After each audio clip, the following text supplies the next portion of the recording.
You're listening to the No Labels, No Limits podcast with best-selling author Sarah Box, where you get the inside scoop on the steps action takers and decision makers take to align their purpose to their principles and achieve their goals in business and life. We focus on the mantra, no labels, no limits, no excuses.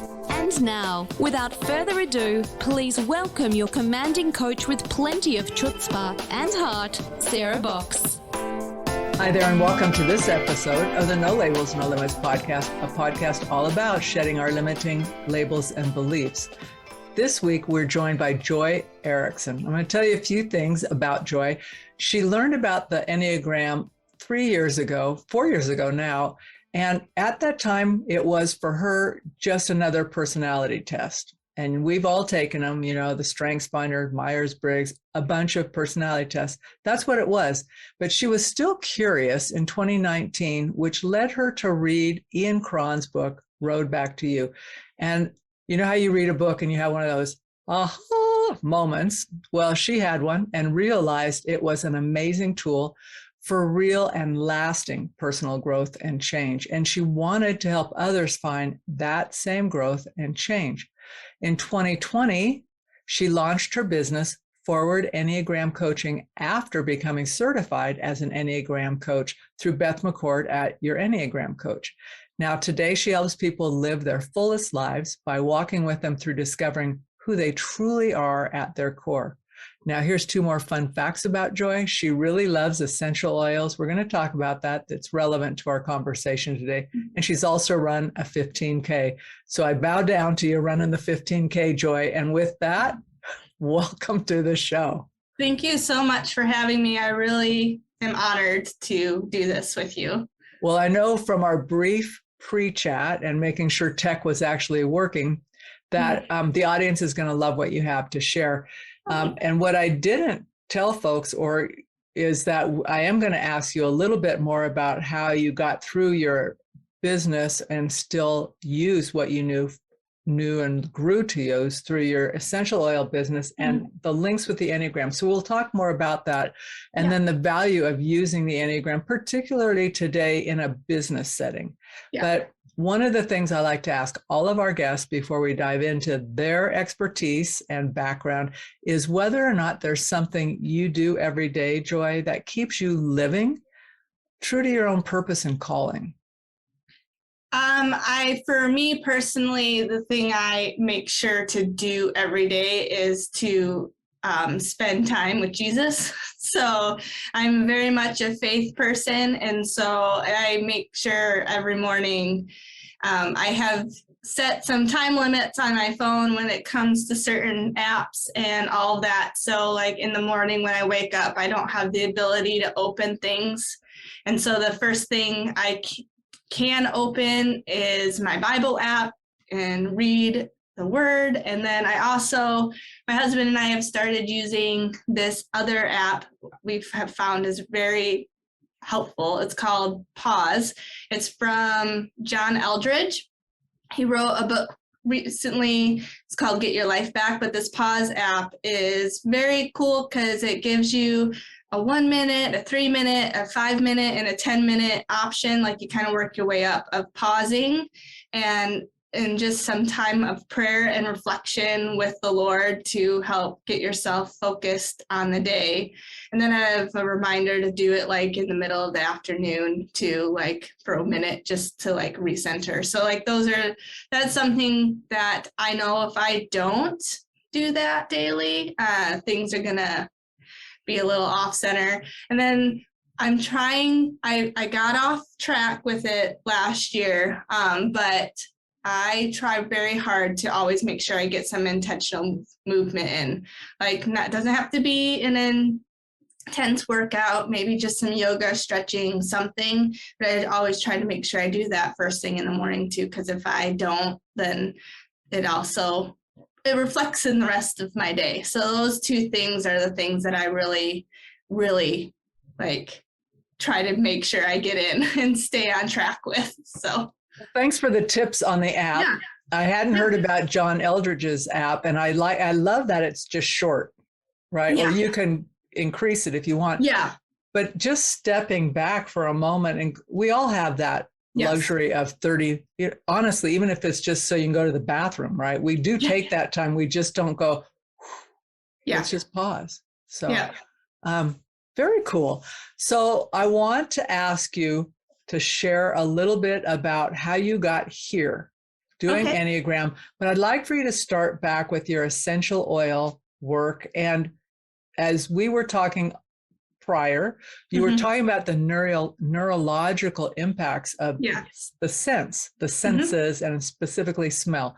And I do think as we go forward and we think about the Enneagram and our motivations and our triggers, all of that, there's a link. Right? Yes, absolutely.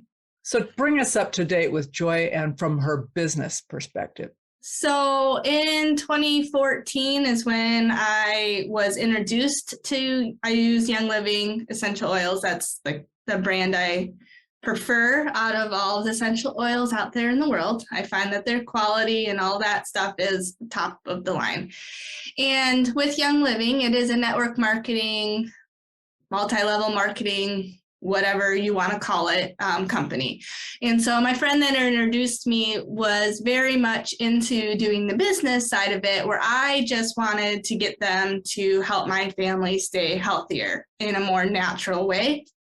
But with her, she is a very, very dynamic leader, and she had a way of helping people understand how the business side of it worked without it feeling icky, because sometimes with network marketing, all that, you have those people where it does feel icky, like you're just in it to make other people money type of situation, where she wasn't like that. She was very much a motivational person about like going after your dreams and all that kind of stuff. And I kind of fell into doing the business not really on accident, but like I started using them, and then you start sharing and telling people how they're working for your family, and people want to get stuff. So it just kind of naturally happened. And so I was like, well, maybe I'll pursue doing this as a business and see what I can make of it on my own.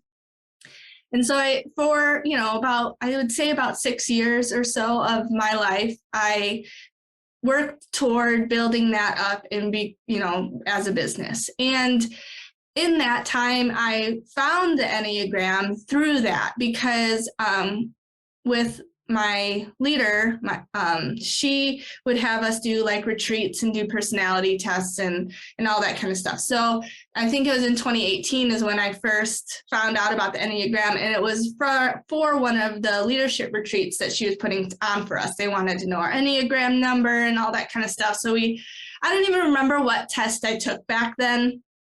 I didn't understand it. I thought it was really weird. I didn't understand the explanation. I was like, okay, it's just another personality test.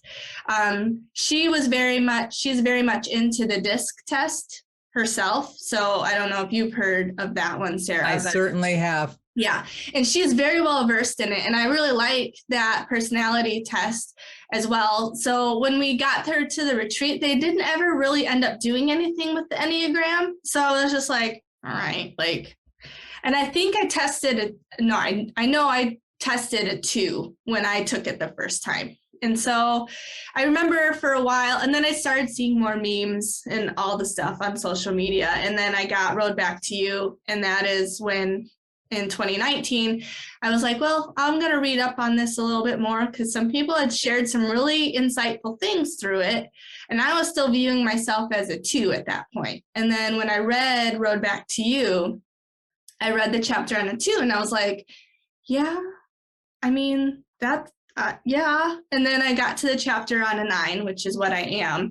And I was like weeping, because I felt like I was reading my life story. And I was like, oh my gosh. And then when I started to really dive into it from that perspective and look back at even my adventures with Young Living and how I kind of got wrapped up into the excitement of it all from the other person, because my insecurity in that respect of like wanting to matter and be a part of something was driving my wanting to build that Young Living business. It really wasn't because I wanted to build it, but I was just so enamored with being a part of something and mattering in that way to people, that's why I was building that business. And I always was hitting walls. It was a very frustrating time for me. And I always felt like disappointed in the business. And I finally, when I realized all of that, is when I like really started to take a step back and be like, okay, am I really pursuing this Young Living thing as a business because it's what I want to do, or is it because I want to matter to these people that mean so much to me that if I feel like if I don't do it as a business, they're not going to care about me anymore. And when I realized that I was really doing it for the latter reason, because I wanted to matter in other people's lives, is when I realized, okay, that's not healthy for me as a person. And so that's when I kind of sat down really pursuing building a business with the oils.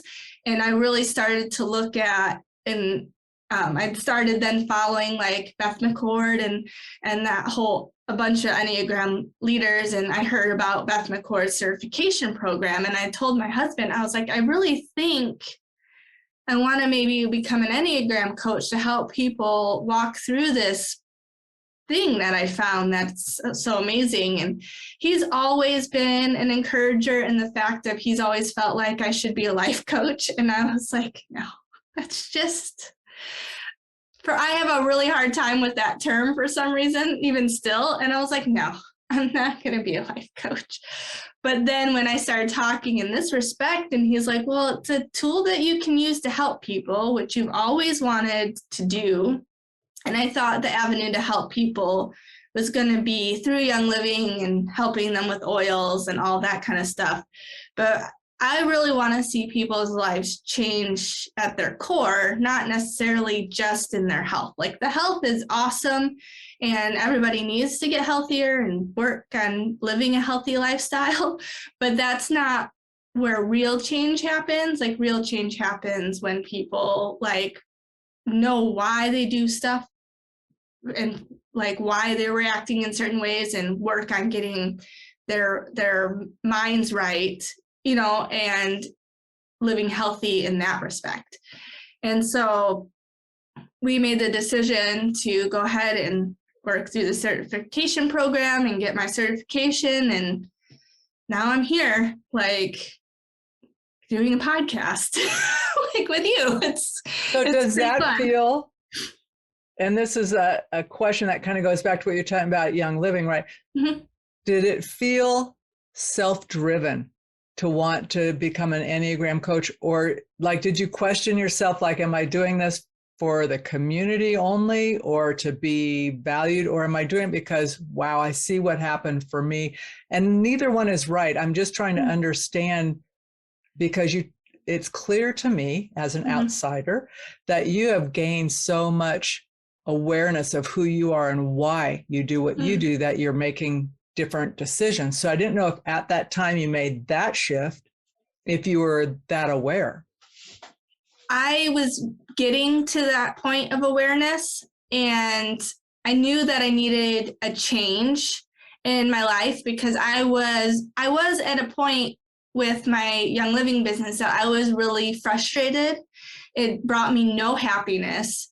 I felt like I was failing constantly, and I felt like I was disappointing people constantly. So I knew I needed a change in that respect anyway. And so with the Enneagram coaching, making the decision to like pursue something that was just mine, like it's just me. Like I have no downline.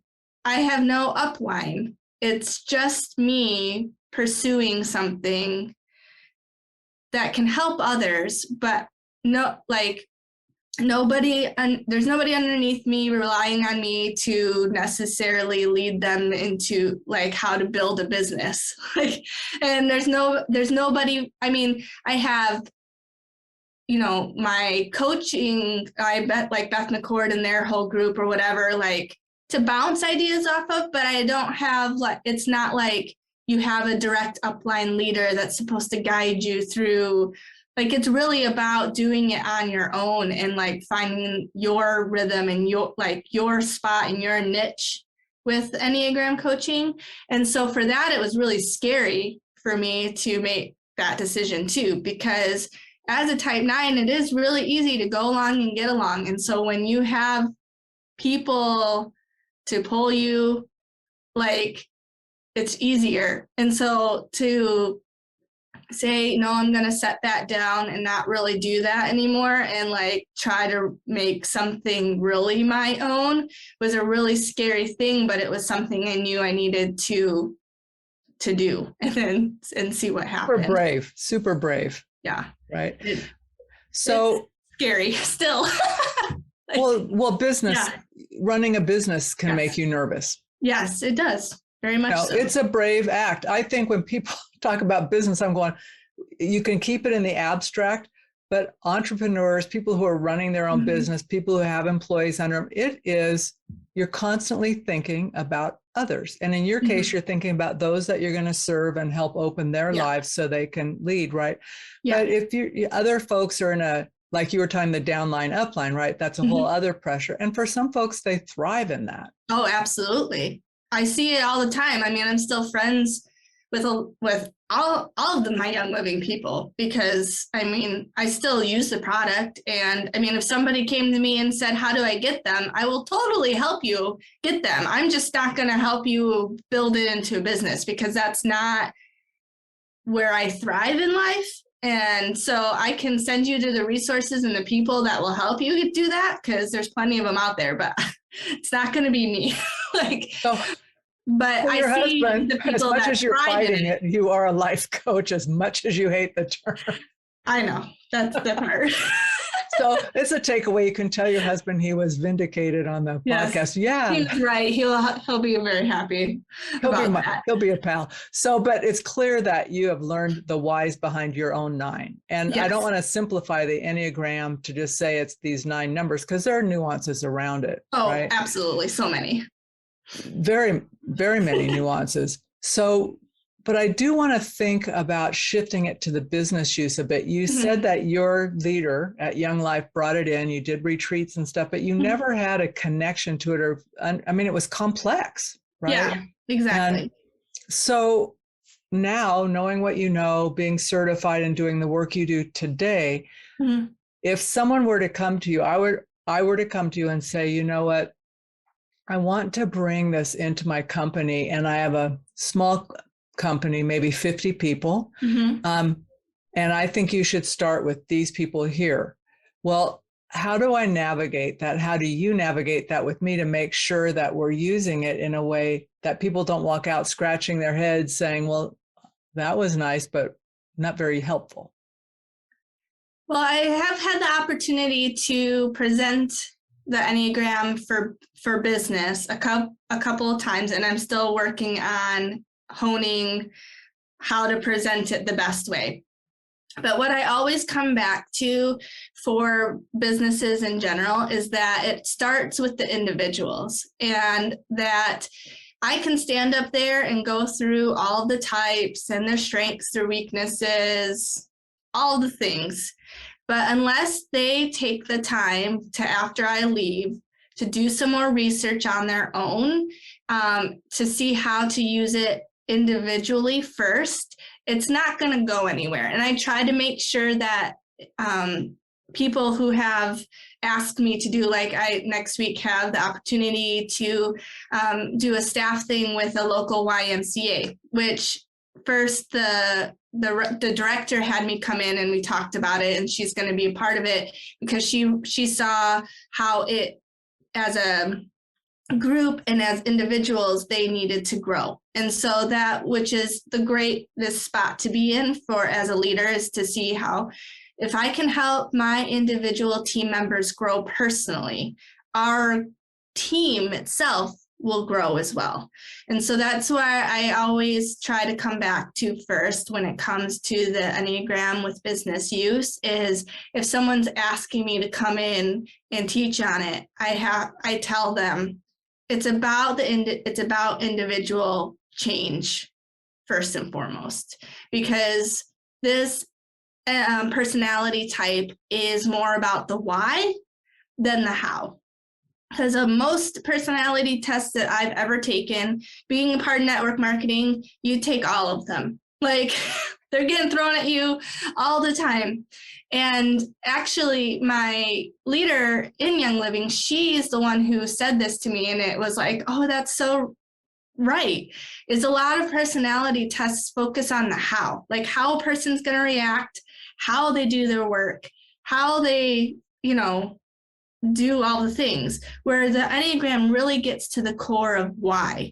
Why do you react that way? Why does that trigger a reaction in that respect? Why did I pursue a business in Young Living when I probably deep down knew I really didn't want to? But I know why now. And so that's what I try to make clear when people contact me about doing group work or whatever. I always make sure to say that this gets down to a person's why, the core behind it, and then we'll move on from there and what they want me to go through and present, or if they want to go ahead and do it anyway, either way, because some people won't want to focus on that. They want to just worry about the how and not really the why. And that's sad, but it's we can't fix a problem without understanding why, is really what it comes down to. So when you think about it, you start individually. That tells me that a leader who would be comfortable with you starting with her team or her staff or herself at the individual level also recognizes the value of knowing each person on their own, knowing their own motivations, right? Yes. So give us a mini snippet of what you would explain to that leader, the motivation, say they know kind of what you did initially, it's a test, it's an assessment. Differentiate what I might know of myself as I'm a 5, you're a 9. We share some similarities. We are different in many other ways. But if you had a smaller team of 7 or 8 people, and they each knew that about themselves, can you explain or share with us where they could go as a team that without knowing that it would be harder to get to? Does that question make sense? Yeah, I think so. So I would say, let's use your type and my type, for example. So when I'm doing this next presentation next week, I'm focusing a lot on conflict communication and how that works as an individual. I'll go over the overview of the Enneagram and what it is and all that, but I'm not going to dive into what each wing means for each type, because that's not pertinent when it comes to business as much. What they're wanting is how to work together better.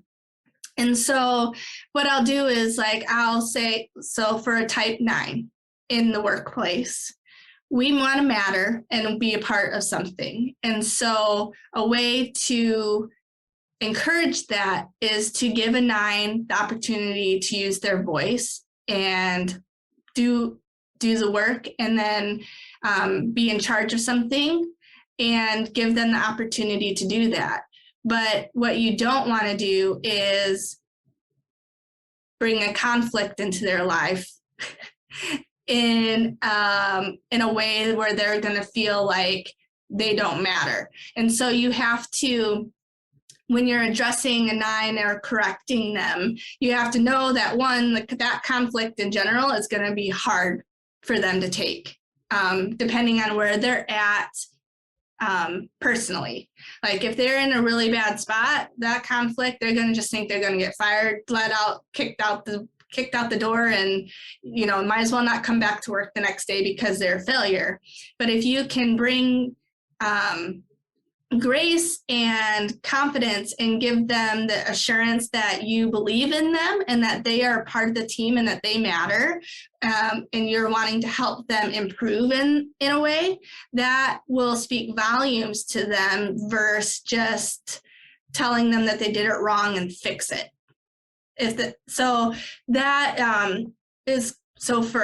Would be an example for like with the type 9. Now with you as a type 5, I know that you want the information, and then you need to have the time to take that information, do your work, most likely alone and away from people, and that you will come back with the work completed, and most likely it's going to be very high quality work.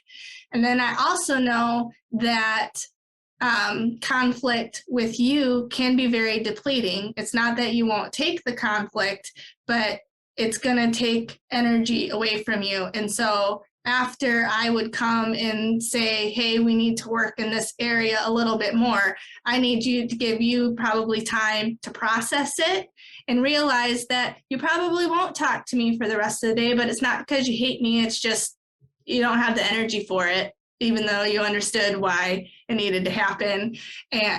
But the next day you'll come in and it'll be fine. You'll have processed everything and it'll work out. And so it's individual in the fact of like, you need to know yourself enough to be confident and being like, it's okay that I'm not talking to my boss right now, or the person that I might have had that, and then I, as your coworker, need to know, like as a 9 too, if I had to come to you in that, I need to know that it's not personal. Like your withdrawingness isn't a personal attack. It is just what you need. But if I know that, then our relationship will stay good. And working together becomes easier, because if you know the nuances of your coworkers just by knowing this much about the Enneagram. I mean, yes, there's so many nuances of the Enneagram, and it's super deep, big, large, like you can go so much with it. But if you know this much about it in the workplace and each other, like knowing this much can take a team so much further than just being like, so frustrating. They just shut down when I talk to them. Like, how much better is it for a team to understand, like, yeah, she might shut down a little bit after a conversation, but they always come back and do better the next day.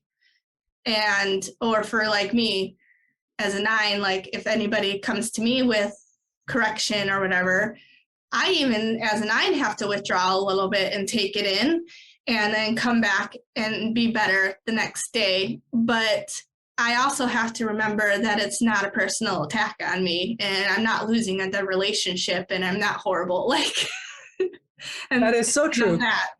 And honestly, I can remember I've been leading organizations, and I've had a board member tell me, staff don't feel you're accessible. I'm thinking, I'm accessible. I'm trying to do something. I'm like, in my head, I'm thinking, are you kidding me? I'm responsible for this budget. We're at a deficit, blah, blah, blah, blah. Right. My brain is running and my mouth is shut. I learned that early on. Just shut your mouth when people are talking. You may be overreacting. But it took me a long time to understand that that's just part and parcel of how I process. And you're right. I mean, if I get inundated with a ton of stuff, especially when I've had to supervise folks and someone else comes and dumps stuff like you, basically, this is the message. You have to fix that person. Mm-hmm. I'm thinking, well, I was working on financials, right? I mean, I can't task switch that fast. Mm-hmm. Yeah. So then I'm thinking, okay, can you just give me a little bit of information? I'll get back to you. But I'm not talking about this right now. I cannot. But I have learned over the years to explain to people, hey, I'm shutting my door. If you need me, just come, with the glass window, wave at me. We'll talk. But otherwise, I've got to zone down. But, you're right. You can feel bad about yourself until you understand that that's just how you roll, right? And I learned how I could not stay stuck in that and make it an excuse, but to reach out, trust that I'll come back, I'll have something.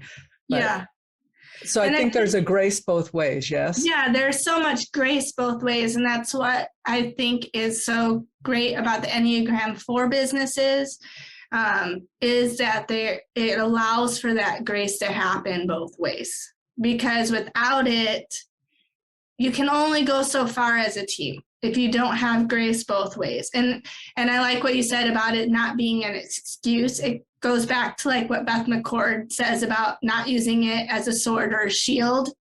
Like, knowing this information about your team doesn't give you a way to just attack them or a way to shield yourself from whatever's happening. It is a way to work together and harmonize more and move forward, and like a gear, like working together to move. Otherwise, you just get stuck and there's something in the way, and that's when teams fall apart, or when, and it can be devastating when you feel like everything's on all gears, and then it's like the wheels fall off and you don't know why, but it's because you have a certain amount of grace, and then you get hit the breaking point, and to know where to go from there is crucial in business. And it's different for each personality and their own, and our own backstories, what we bring to, they're all filters for how we respond. So I may have the same quote unquote type as another 5, but our reactions will be different. Yes. And our motivations will be different. So that's important for folks to know, that what is great is it doesn't box you in. It's not like you are forever this. Right. You are somehow flawed and no good. And that's not what the Enneagram is about. The other caution, while we're on that sword thing, is I had a colleague who is expert working with teams. She uses different tools, but she said, and she studied the Enneagram, but she says she's been on Facebook groups where people make snarky comments like, oh, that's just whatever. Like they might say about me, oh, that's just her being a 5, right? Not appropriate, not okay, not appropriate. So if people are using that in a team, like, well, that's just Joy being a 9, what would you expect? That's not grace, and that's not okay. Exactly. Okay, I'll get off my soapbox. So, well, I think it's important we don't hurt people in the effort to learn about ourselves, because it can be uncomfortable to learn about yourself and your vulnerabilities and see, but there are also paths to growing. Yeah. Right. And so it's not on us. I mean, we have clear paths to get stronger for each of us that we can pursue, especially before we decide to start throwing rocks at other people. Absolutely. Absolutely. So I do have a question for you, and we talked a little bit about this early on. I was asking you what essential oil you were using today, and then we were talking about the sensory pieces, but also that you could go through. I'm not going to put you on the spot and ask you to do this today, but given a number, a personality type, you would be able to think through, like, okay, when they're feeling this way, like maybe particularly vulnerable for whatever their personality is, that there might be a really sound match with an essential oil to help either ground them or get them going. Could you just give us a little bit about the science, and then like 2 of your examples of that? Because I thought it was particularly interesting. Yeah. So the awesome thing about the human body is that it's just created so amazing. And so we all have a sense of smell. And with that it's called the olfactory system. So the sense of smell is connected to the brain. And it is the only one of the 5 senses that is scientifically proven to be connected to memory and pathways in the brain when it comes to that. So when you have a certain perfume that you smell and it might remind you of your grandma, or the smell of a certain dessert brings you back to a time where you had it, or a certain cologne reminds you of your crush in high school. Like, That is because there is a neurological pathway that occurred with that sense of smell, with that memory. And so it's a very strong connection. But with that, you can use the sense of smell to help invoke feelings and emotions in your life. So that is one of the amazing tools with essential oils, is the sense of smell. So today for me as a type 9, I can get very nervous about what I have to say and not be very confident in what I have to say mattering to people. And I have grown leaps and bounds in this area on my own, but in certain situations, I know that I need a little boost. And so what I do is I was using Valor essential oil from Young Living as we were getting started, because this smell helps bring up feelings of courage and confidence inside of myself. I can't reference all of the science behind it that they have done or research, but everybody has Google, you can Google. But the certain oils that are in this blend, especially with frankincense oil, they have found to, when they study it, they have found that it helps turn on certain things in the brain. And so I was like, well, before I do really my first ever podcast interview, I should probably put a little something in my hands and just smell it for a minute to help invoke some extra confidence in myself. And so it helps me. We have other blends like Stress Away that I could have used to bring my stress levels down. And it's just an amazing tool. So when it comes to certain Enneagram types and their stress and growth or all that, well, I'll use my son as an example. I was telling Sarah this at the beginning. I have inklings that my son is also a type 5 when it comes to the Enneagram. And he gets he has always had a very anxious side to him. So sometimes it can be a toss-up. Maybe he is a 6 with a really strong 5 wing. I'm not sure. But when he was younger, his anxiety was very strong. And so when we had just started using Young Living, I had heard that for him, that oils that come from trees especially are very grounding to people. It gives you very much a feeling of groundedness, calming, all that. And some people can be like, oh, the word grounding, that sounds so hippie. I'm like, I'm sorry that I have a little hippie dippiness in me. Me too. It just is what it is.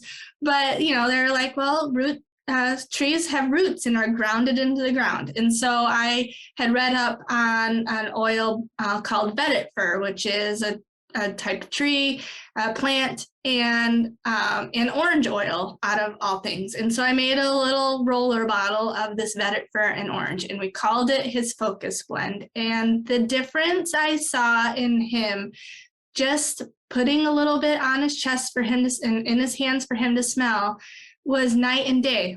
He would, and then, at that time, let's see, it was 8 years ago. So he was 7, 8 years old.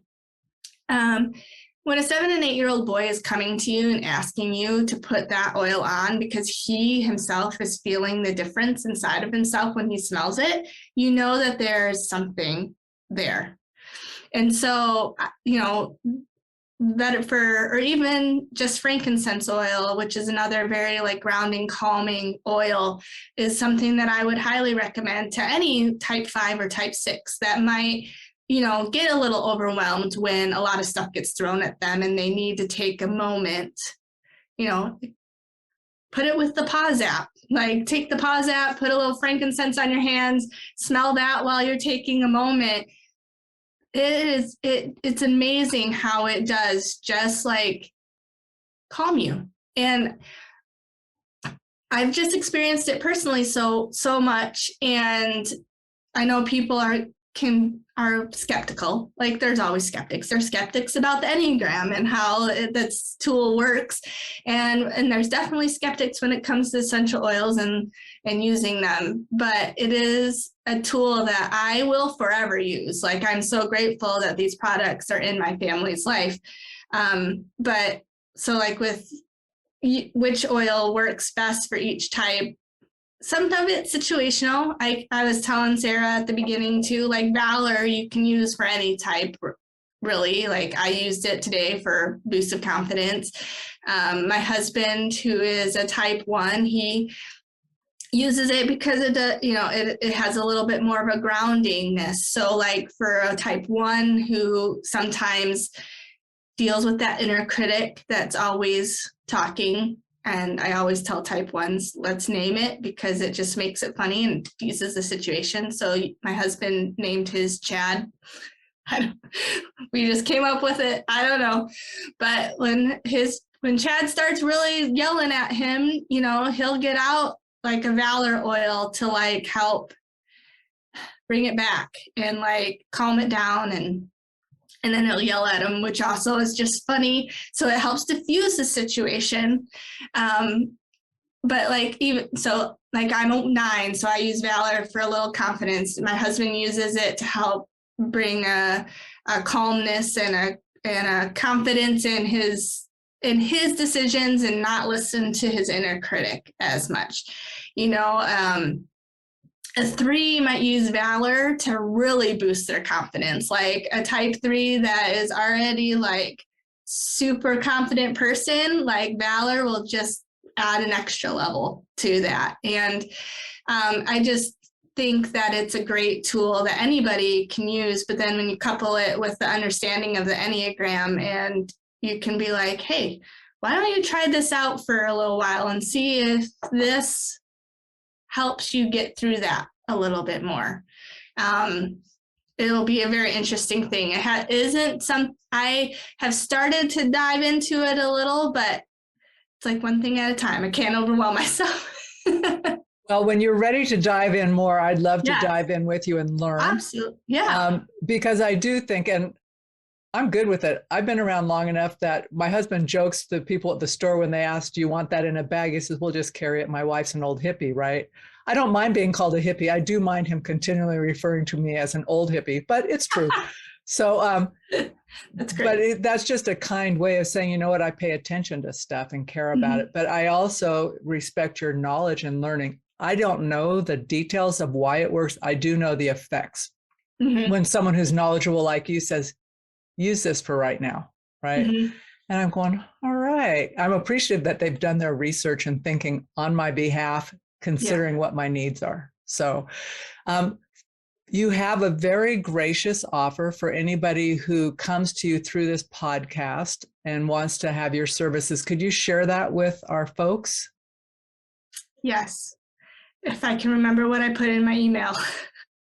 Okay, I'll tell you what you offered. Thank you. Offered...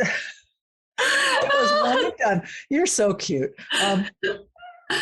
You've given so much value already today. I kind of feel bad about telling you what you're even offering more value. But that's okay. I'm offering Okay.